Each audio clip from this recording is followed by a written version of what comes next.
A new Far Cry game is on the way, and this one's looking a little more primitive.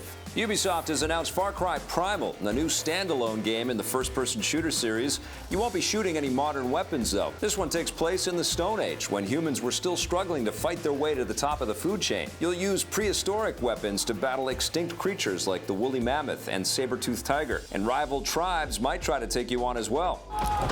Although Primal takes place in a completely different era than the other Far Cry games, the developers say that it will explore similar themes of survival and savagery with a dangerous open world to explore. The main character this time around is a hunter named Takar, voiced by Adam Jensen himself, alias Tufexis. Far Cry Primal will take players back in time on the Xbox One and PS4 on February 23rd, 2016, with the PC version slated to follow a month later.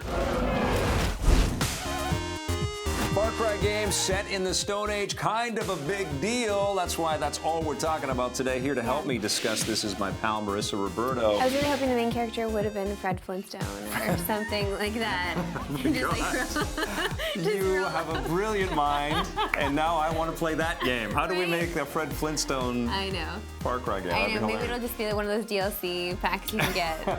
Well, this is the thing, right? Because you say the Stone Age, you say Primal, you throw a character back in time. The first thing that jumps into my mind in a first-person shooter kind of space is Turok, but this isn't Turok. This is trying to adhere to some actual historical information that we had of the Stone Age. So you're going to be seeing woolly mammoths and saber-toothed tigers and some maybe oversized beasts of the era, but no dinosaurs. Well, no, and they're only going off, they have to go off of what has already been discovered, what we know as humans now about the past, but they don't know other things. Their tools, their weapons. Right, but they didn't know anything about like what they would actually wear or so. I mean, I love that. I love that they're being creative with this game as well, but they're also pulling from history. That's the exciting thing. I'm just really excited for Elias Tufexis. Yeah, me too. But what kind of voice is he going to have as Takar? What's he going to say? Is he going to have a British accent? No. What's he going to do? Like, how did people in the Stone Age talk? And what did they say?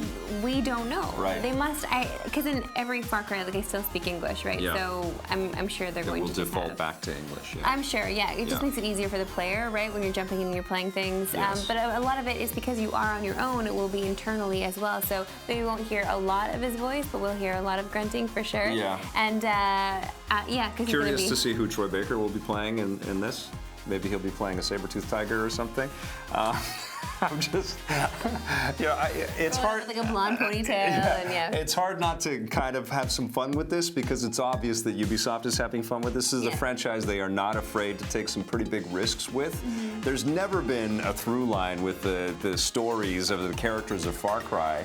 They're kind of by that brand, only by that brand's association, really. I mean, there's no, it's almost like Final Fantasy in a way. It's like they start over from scratch every single time. And Blood Dragon was such a remarkable experience.